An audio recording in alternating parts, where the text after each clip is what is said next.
Welcome to the Chlorine King Podcast, where your host, Eric Taylor, will discuss tips for the do-it-yourselfer, answer listeners' questions, conduct product reviews, and host special guests from the pool industry. Grab your swimsuits and let's dive in.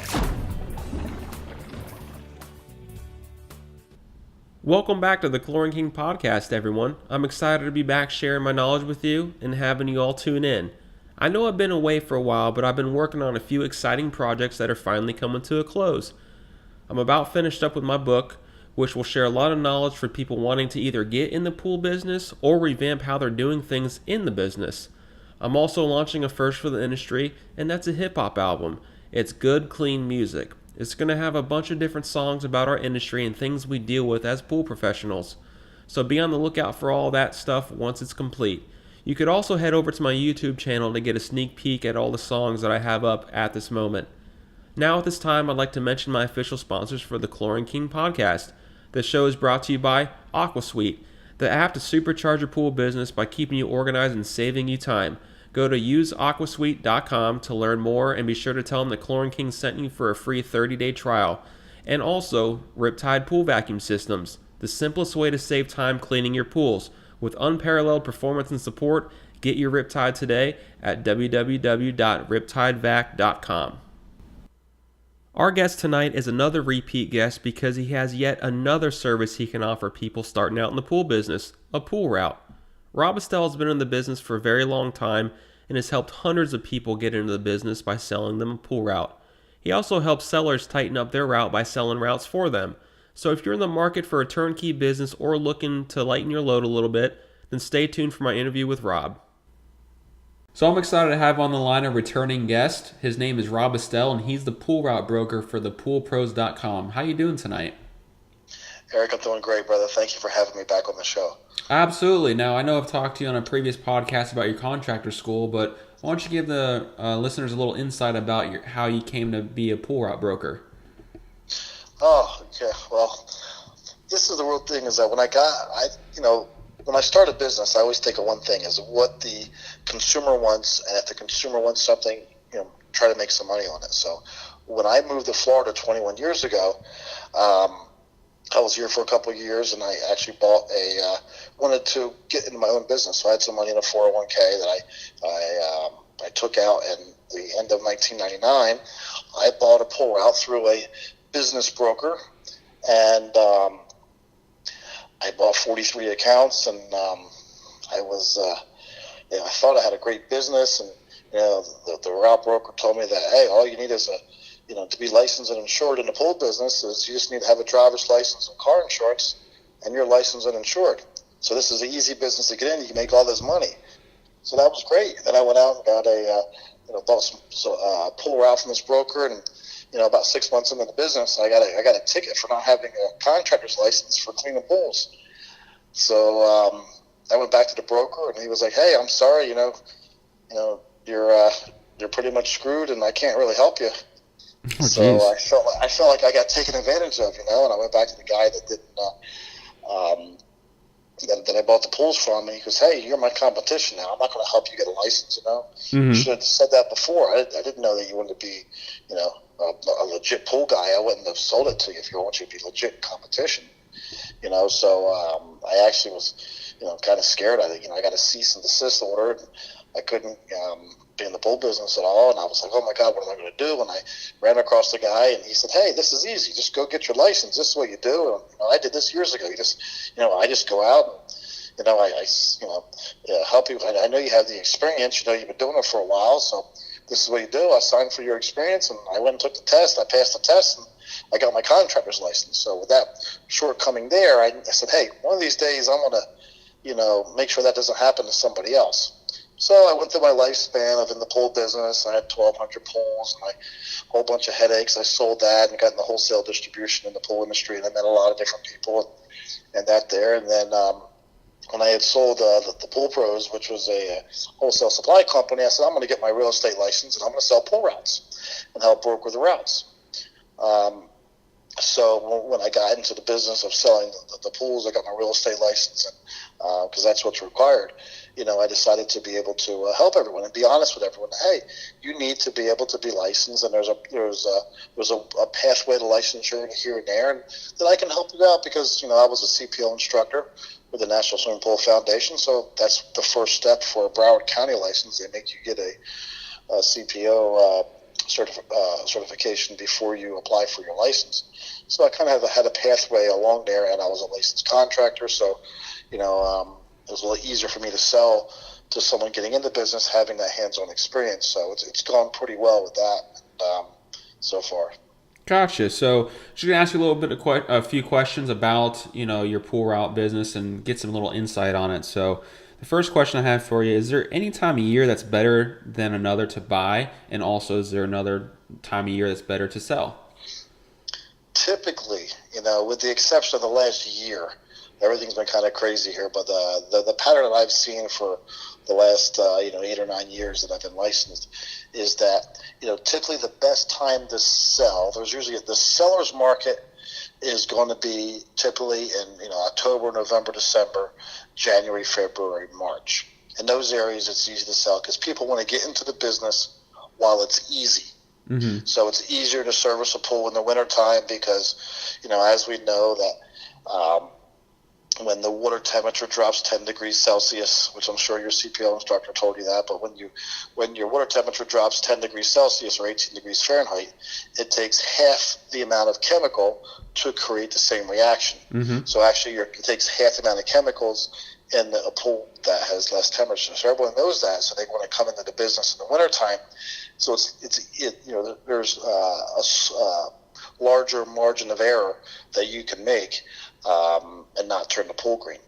So those months are the seller's market, and then there's a buyer's market, which is going to be in the April, May, June, July, August, September, which is most of the summer months, because they can pick and choose. Like the pool guys are like, hey, I want to sell some pools, but oh my God, I got too many accounts. I'm sweating. It's hard. It's hot and everything. And the buyer, everyone's trying to throw that. So usually they can, the buyers can negotiate maybe a better price with some routes there. So. Gotcha. So basically buyers are swim season and sellers are non-swim season. Correct.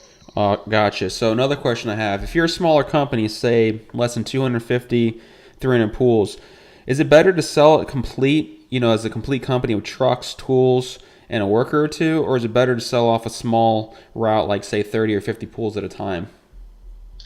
That's a very good question, and a lot of people ask me that all the time, and it's depending on the buyer, because we have different types of buyers.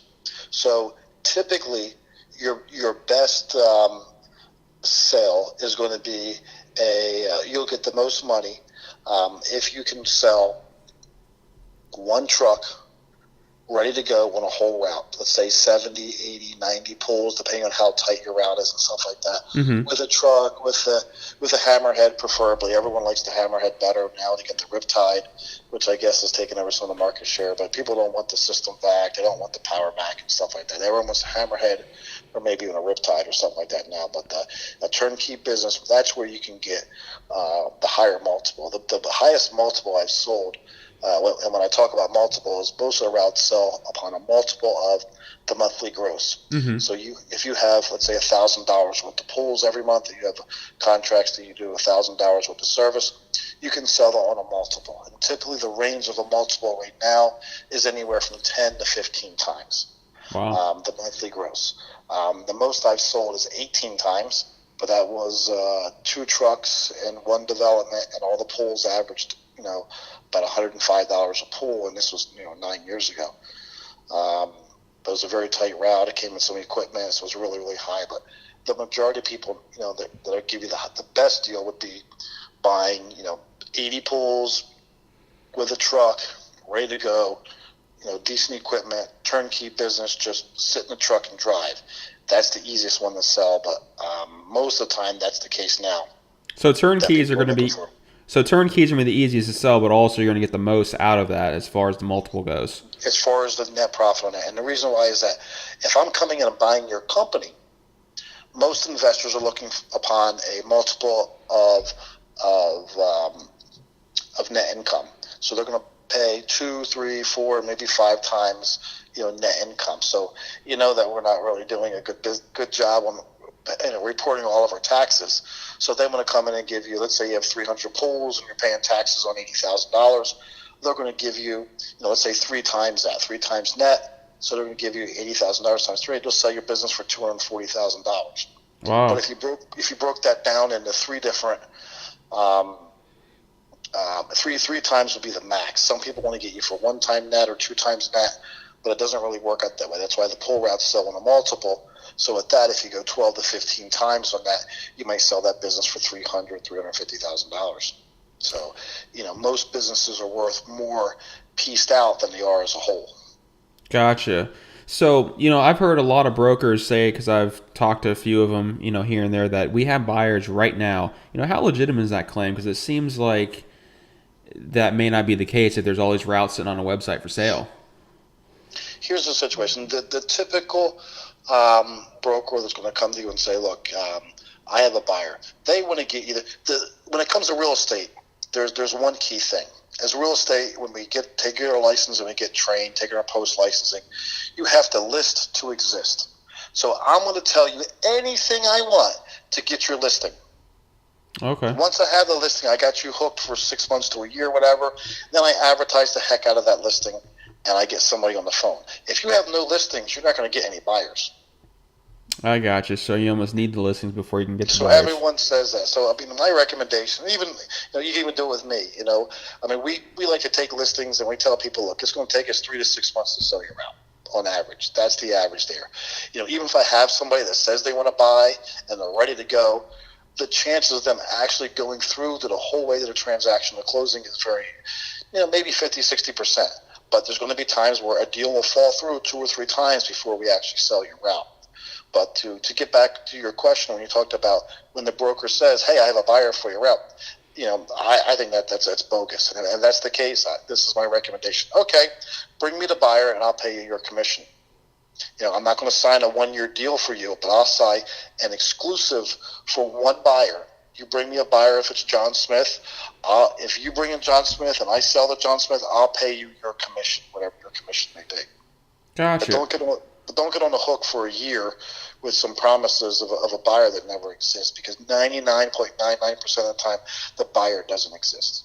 Okay, well, that's some good, honest information for everyone out there listening. So, do you, like, if I came up to you and said, hey, Rob, I'm ready to buy a pool route from you, do you verify that I have the funds or financing available, or you just sort of take my word for it? For you, I take your word for it, but for everybody else, this is what we do. So, what we would do is, okay, that's good. Typically, we do is a short interview. Hey, you're looking to buy a route. I tell you what I need. Okay, this is what I need. Is we can meet face to face if you're local. If you're not local, you're over the phone. This is what I need. Send me a screenshot of your bank account or verify the funds before we even talk. I won't talk any more than 5 minutes with you, 5 or 10 minutes with you without verification of funds, and we go into deal. I won't talk specifics. I won't talk anything. I'll give you a little rundown about the pool business, and when I'm ready to talk, if you can show me the money. Gotcha. Because if not, all I'm going to do is talk all day long and not make any money. In my best years, we'd sell 100.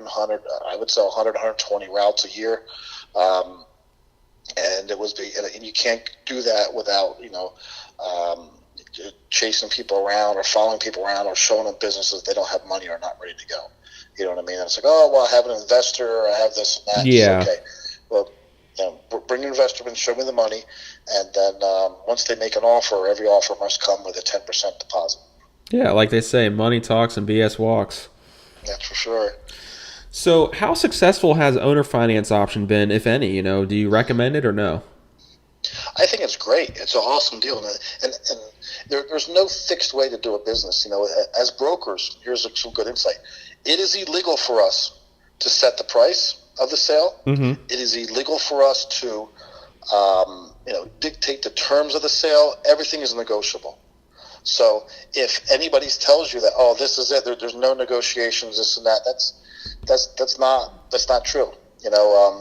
On the flip side, however, us as brokers, is if Eric, if you came to me and said, hey, I want to sell my pool route for $100,000, legally I post it for $100,000, and if a buyer, let's say the buyer's name is Joel for some reason. Joel calls me up and says, hey, I want to buy this route here. Will the guy take $90,000? No. My job legally is no. He's asking for $100,000. You can make any offer you want. But if you ask me, will he accept anything less than $100,000? My answer has to be absolutely no. Okay, cool. But if you give me an offer for $90,000, I present it to you, and if you accept it, we make a deal. But I can't put you at a disadvantage.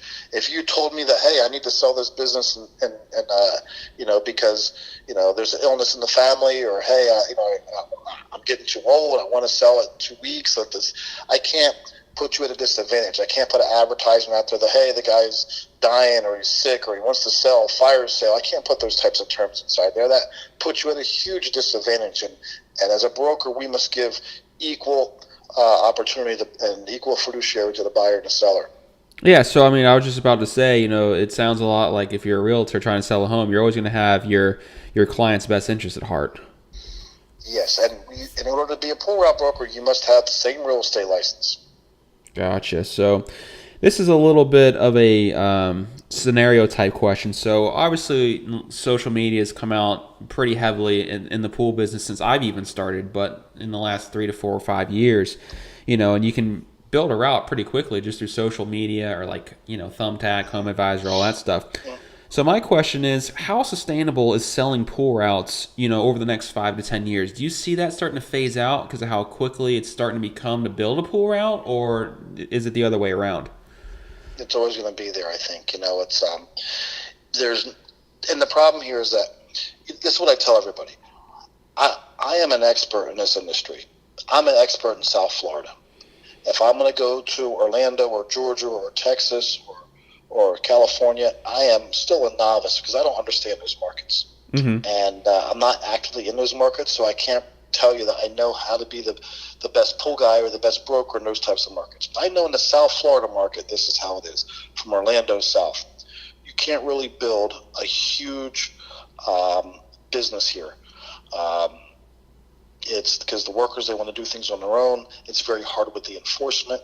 So you can't really build a big empire here because there's so many illegal pool guys.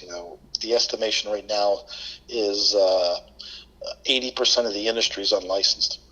So it's, if everyone had a license, it would be easier, and it was enforced, it'd be easier to create a bigger company. But everyone thinks they can make more money than the boss by opening up their own business with no license. And the Joey Cream Cheese pool service. I laugh every time I see you post that on Facebook. Joey Cream Cheese, yeah. Joey Cream Cheese. There's a couple of those up here too, Rob.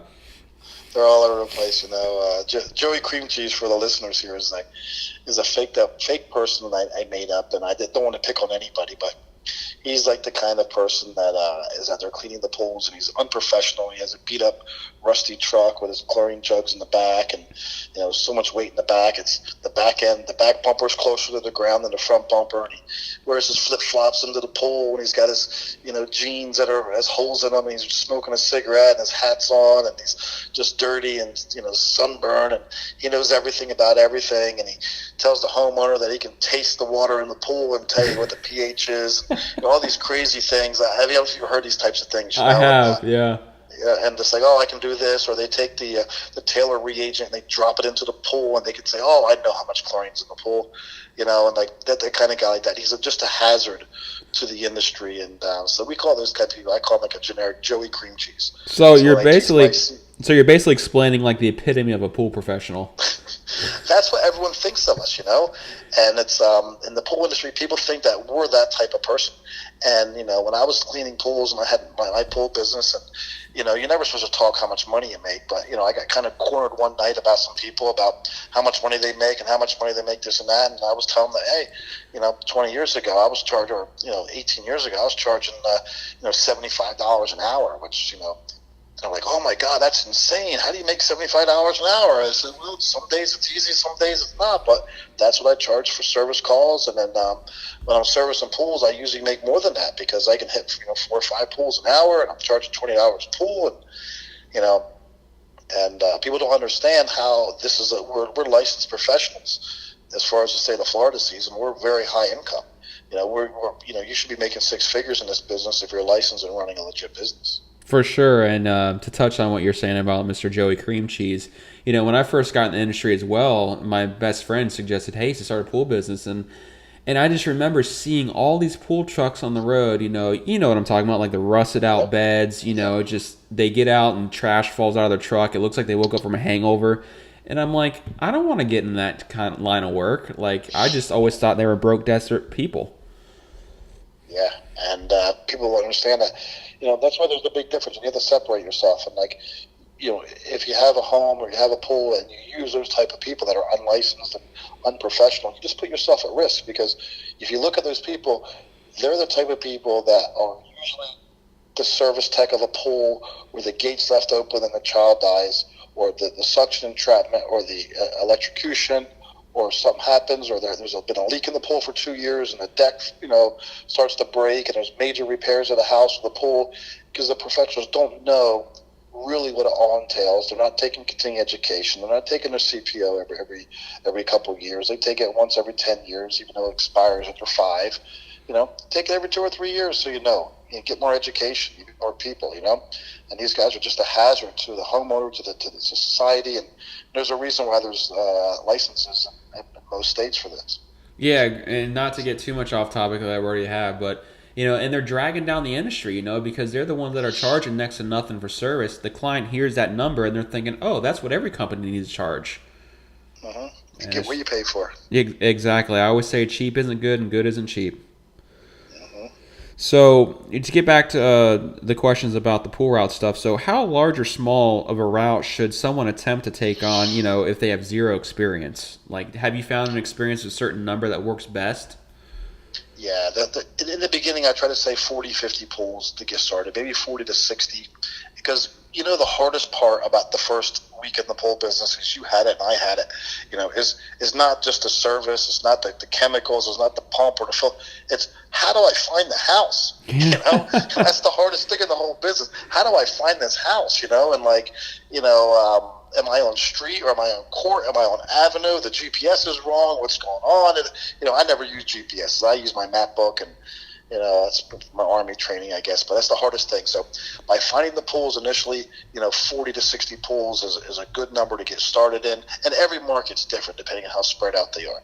Here in South Florida, we're pretty close together, so 40 to 60. I've even seen people take more than that, but I try to tell people that a good investment's around $50,000 to get into the pool business. Gotcha. So, is there anything, over another that makes the seller's route more attractive? Is it being tight, longer retention, upfront payers? Like, what's your insight on that? So here, generally speaking, is that there's many things. Is that like the difference between a full service pool and a chemical service? Chemical service are more valuable than a full service because there's less labor.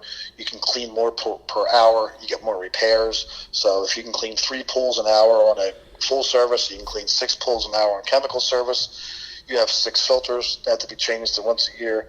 They can refer 6 more customers a year. There's more renovation money, there's stabilizer money and stuff like that. So the biggest thing is the type of service, if it's chemical service or full service. Do you charge a annual, quarterly, biannual, semi-annual stabilizer charge? Mm-hmm. Does it have a pool cleaner? Is it screened in? And salt pools. Salt pools actually, most people don't like the salt pools because it takes too much chemical. It takes more chemical to do a salt pool properly than it does a regular pool. So with chlorine, so those kind of factors are kind of taken into the case there, and obviously how tight they are, how close together they are in the area, and also what I mentioned is day of service. Monday pools are more valuable than Friday pools because everybody wants Friday pools.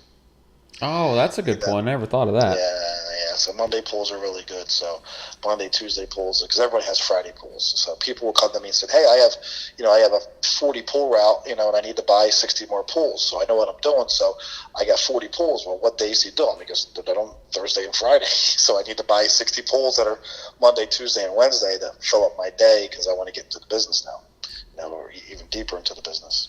That's a good point. So my last question is sort of another scenario question. So, say the guy's route I want to buy, is about 60 pools, somewhere around there. I'm brand new in the business. He's got 13 trucks. He's got a fleet of vehicles, a shop, office staff, high-tech equipment, tracking, reports for customers. And I'm operating out of a hatchback until the money starts to roll in and my budget is maxed out. Should I be worried about losing those accounts and when compared to the level of professionalism of the previous company? And then also, would it be my fault if I lost those accounts in the first month because of this? All depends. There's a lot of variables in here. So the thing is this, is that typically if, let's say, Eric, you have a large pool company with 13 techs and everything like that, and let's say, Rob, I want to come in and buy one of the routes. Since I'm an owner-operator, I'm going to do a better job than any of your pool techs once I'm experienced. And I'm going to take care of that customer because I spent money for that. So typically, most of the time, the tech will do better once they're trained. So typically, when you buy a route, you're going to get 30 days hands-on training. You're going to go with that guy every day to every pool for 1 whole month, and you're going to know the whole system. To enter the left side of the house, the equipment's on the right side. It's this kind of filter. Oh, there's a dog in the backyard. You can't park in the driveway. Different things like that. You can only go to the pool on Tuesdays, or hey, it has to be the first stop of the day. So you learn all the intricacies of the routes. There's no problems with the customers there. When you buy a route, there's a 90-day warranty. Okay. Everything is negotiable. I've seen people give 120, 150, 180-day warranties, 6-month warranties, but they pay for it, and the extra price. So what happens is typically a warranty is whether the customer's going to pay. So let's say 2 months in, the customer sells his house, a new owner comes in and hey, you lost the account. Because hey, I'm going to bring my pool guy from the last house I had.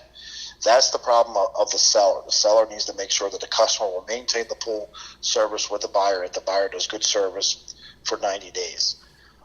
So if someone sells the pool, or there's another problem with, let's say there was a repair that was done before the transaction, and the seller kind of screwed up the relationship between the buyer and the seller, that's the seller's problem. The only thing that really the buyer's responsible for is that if he screws up, turns the pool green, leaves the gates open, the dog gets out, the kids fall in the pool, anything crazy happens, I don't like this guy. He's just a hazard to the pool and this and that. So typically most of the time you don't get he doesn't eat that account. Basically, he doesn't lose the money for that account, because if the seller can recoup the account and say, you know what, you're right, that guy's a bad guy. Let me give you the old pool guy back to you. Mm-hmm. So then he takes back an account and he gives you another account. So there's not really any, as far as the warranty period with that. So that's kind of covered inside the warranty. Oh, that's good. So it sounds like it doesn't matter how the company's operating, as long as they're doing a good job, they're going to be covered for at least the first 90 days. Yes, and then typically the owner-operator is going to do a better job than the employee. Oh, there's no doubt. I mean, I know that, just through business, that the owner's always going to do the better job. Mm-hmm. So, well, that's all I have for you tonight, Rob. Again, I appreciate you coming back on the show and talking about your pool route business. So why don't you give the listeners an idea where you can find your pool route broker website? My website is ThePoolPros.com. You can check us out. I wanted to add a couple different things, is that we charge a 10% commission. Okay. Make sure you ask, other brokers how much they charge. Some charge, 2 months. Some people charge you a lot of different things. So you want to make sure that there's, there's a couple brokers out there that charge a net listing, which you want to stay away from. They basically say, okay, I'm going to sell your business for whatever I sell it for, and I'm going to give you 10 months, or I'm going to give you X amount of dollars. Stay away from that, because every time that you make an offer less than full price, it only comes out of the broker's profit. So, he's not going to agree to that. You also want to make sure that, you have it written in with your broker that they must present every and all offer. Okay, that's a good point. Because if they don't, a lot of brokers write that out. They exclude that. You agree that we do not have to present any and all offers. So if you're selling your business for $100,000 and you're guaranteeing me in a net listing $80,000, if I offer $99,500, he doesn't have to present that offer. Mm-hmm. So we want to watch out for that. So also you want to ask, what is their commission? So you want to make sure that you take a commission, and all that's negotiable. I know I might be taking money out of my pocket, but all these other brokers are charging 15, sometimes 20%. A lot of fine print, escrow fees and wire transfer fees and this and that. So they really hit you up with a bunch of stuff that you don't really need to pay. That's all negotiable. You don't have to pay that. So beware from that. I think some people that I was talking to someone today that called into the school and they know me from the pool route sales, and they were telling me that they did. They ended up paying $17,000 on the commission, and that they were really upset. There was a lot of hidden fees at closing and stuff like that. They got a little bit really upset because that wasn't what the contract said. The contract said 12% commission. It ended up being about 15-16% commission with escrow fees and wire transfer fees and a bunch of different other things that didn't really work out for them. Well, those are great tips for anyone that's listening and wanting to sell a pool route, not necessarily to Rob, but just any broker. I want to help protect the industry and let people don't get taken advantage of like I got taken advantage of when I bought a pool route. If you guys have any questions, you're buying a route anywhere else, you can always, come with me and I can represent you on the buyer side, and we can go to some of these other brokers and, I can represent you buying another pool route from somebody else. And we can, make sure you have an expert on my side. I'm a licensed contractor, so I'm expected to be an expert in the pool business, and I can help you do your due diligence, where some of these other brokers have never cleaned a pool in their life and don't really know what to look for, what to look out for, and they typically take all the listings that I don't take. I got you. So at least you're picky with what you take because they're good accounts. It's because my reputation's on the line, so it's if I've made enough money with the school and with the pool route brokers and doing stuff like that, other stuff that I'm involved with, is that I don't need to take a bad deal. I don't need bad money in my bank account. And if I took money just to sell a bad account to somebody, and if the seller sold the buyer 100 pools, and after 90 days, half the pool accounts are missing and this and that, who do they look at? They look at me. I'm the broker. I'm the one that did this. And I'm the whole jerk in the situation. So I interview the people that want to sell their routes with me. Mm-hmm. And if they're Joey Cream Cheese or some shady people, they don't, I really check their references, because if I put my word on the line, like, you know what I mean, Eric, if you were going to come to me and you wanted to buy a route, I'm putting my word on the line. It's our relationship that, hey, this is a good route, and buy from me, and obviously I can get a better price for these businesses if I want, but I don't set the price. I don't really care. I get a 10% commission for whatever we sell the price for. If we sell for $80,000 or $150,000, I get 10%, and I'm okay with whatever you get. You know what you're getting with me, and we try to make it. Let's make a deal. Well, and as you talked about, it's not just word of mouth; it's world of mouth. So I mean, a reputation go down pretty quickly if you sell a couple crap routes. Yeah, all it takes is one bad one, and I've also, sometimes deals start to go sour after the closing, and I have to get involved, even though it's not my job. And legally, as brokers, after the closing, I have no responsibility to the buyer or seller anymore.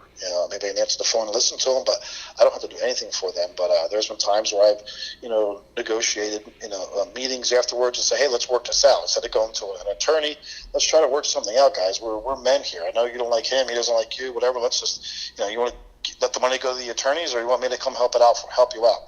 And like, do this, or this. And I offer up some suggestions. And if they, and usually 99% of the time, they work something out amongst themselves, and they just need a middleman to come in and mediate some type of issues, and 99% of the time it works out. But you have to do business with good people in the beginning to make that happen. And I try to be kind of selective now, because I don't really need to have all the listings. I just want the good listings. For sure. Well, that's a lot of great information, Rob. So, that's all I have for you tonight. Again, I really thank you for being on the show. Why don't you give the listeners an idea where they can find you? You can find me out at ThePoolPros.com, and you can check out the website there, and all the listings are there. Some listings, we don't have all the listings on the website. Some people don't want their businesses put on the website because they're very descriptive of the areas, and they'll know, this person is for sale, that person's for sale. So we do have some quote-unquote pocket listings that if you want to buy something, give me a call directly. Email me at rob@thepoolpros.com, and I'll be able to help you out. Well, perfect, Rob. Thanks again so much for being on the show, and I look forward to having you on maybe for a third time in the future. Awesome. Thank you very much, Eric. You're welcome, sir. Have a great night. All right.